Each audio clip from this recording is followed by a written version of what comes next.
Any other questions? Hello. Hello. You have, with your stand-up, quite a sort of distinctive, unique delivery style and type of performance. Do you ever see sort of upcoming comedians on the comedy circuit and think, hang on, they're ripping me off, they're nicking my style and material? Not too much, but I don't. When I first started, there was probably Norman that was deadpan, but I'd actually never seen him, and like this year I tried to like change my style a bit, and then eventually you think, no, that is your style. You kind of have to go with what's inside you, you know. I'd love to do like the American kind of, hey you, where you from? Hey, what's the name? A hyper type thing, like, but you just go oh after about 5 minutes. So you kind of have to do what's inside you. But yeah, it has turned a lot more deadpan than it used to be. Before I started, it was a lot of shouting and stuff. So. But I don't know, you can get a bit paranoid about, you know, new people coming up and thinking that they've stolen your stuff, but hopefully there isn't. There's a girl from Tasmania who people have said is really similar to me, who's now on the London circuit, but I thought, blimey, she wouldn't have seen me in Tasmania. They've only got one set of traffic lights, let alone telly, so I thought she probably hasn't. So, but yeah, you can get paranoid about things like that. Some comics do, actually. They go and punch people and stuff like that. Lee Hurst was known for doing that. He would knock someone's lights out if he thought they nicked his joke.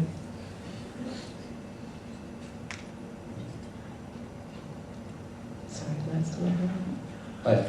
Hi. Who on the stand-up circuit at the moment, sort of who do you particularly rate, and is there anyone that you really don't? Oh, no, I think if you're doing it, you kind of have to be rated. The thing with stand-up, really, you're judged every time you go out in an audience, you know, like sometimes with music or something. You know, at the end, there'll just be this bit less cheering than there might have been, but with stand-up, it's each single joke, so you can tell if someone's dying or whatever. But so anyone that's kind of doing it all the time, you know, you may not like them, but they are doing it, I suppose. See what I mean? So have you got any sort of current favourite comedians? Yeah, I'm a bit fickle. I keep having little favourites. Russell Brand was my favourite last year for stand-up and aesthetic reasons. So I kept going to see him. Because I'd done a gig with him and there was just like, when he was trying out stuff for last year's Edinburgh, and there was about 12 people in the audience, and then, you know, during that year he just really took off. So then I had to ask him for tickets because I couldn't get in any other way. But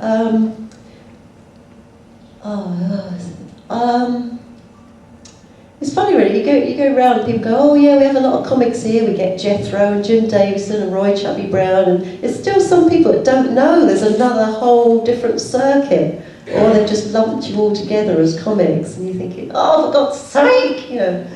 It's like the whole alternative comedy thing has just passed some people by. I found that quite amazing. I know that hasn't answered your question. I'll think who I am.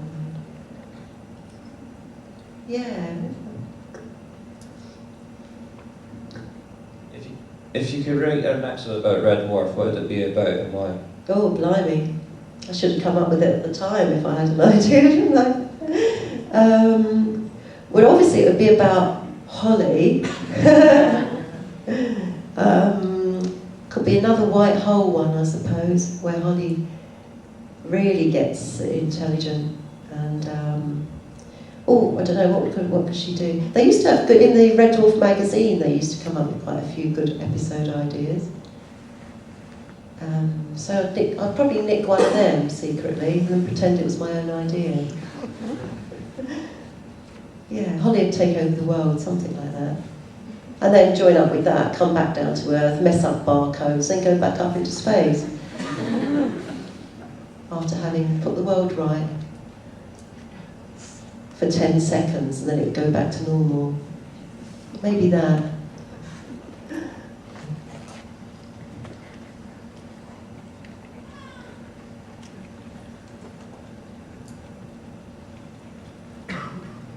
Hello. Hiya, Hattie. Hello.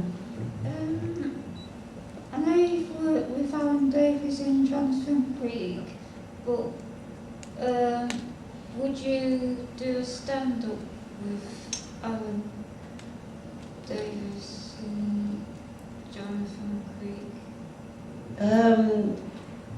Well, with Alan, yeah, we used to work together on the stand-up circuit all the time. Yeah, because what's good about that is you're just working with different people all the time, really. So, yeah, I think he's not done stand-up for a while, so it would be quite good.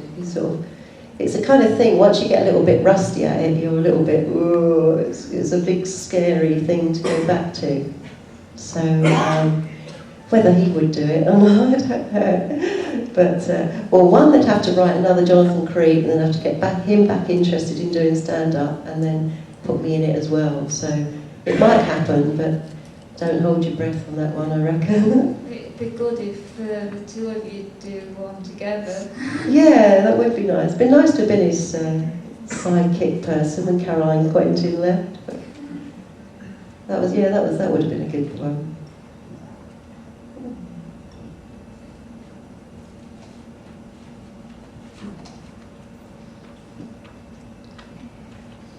Have you ever been asked to go on QI, or would you go on a show like that? I haven't been asked to go on QI. I do know the producer of it, so I could mention it. But yes, no, I haven't been on it. I suppose I don't want to go on it enough, else I would ask him or Alan. So it's a lot of those programs. I don't know. Just I kind of think I would have used to have wanted to go on them, but. You just it's so much in the background that you like a lot of those panel games are a bit irritating. Like someone I know actually, while they were waiting around filming in Mock the Week, they had to be taken to hospital for deep vein thrombosis. That's actually true. They were sitting there for so long with it filming, retake after retake, that they went into cramp and they were taken to hospital. So sometimes some of the things are more irritating than you think.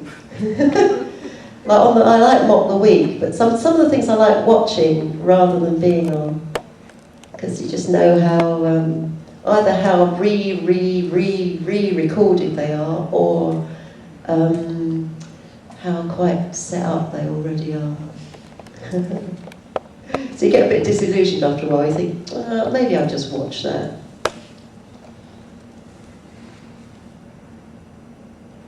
Not that I'm too rich to go on it, I would like to say that.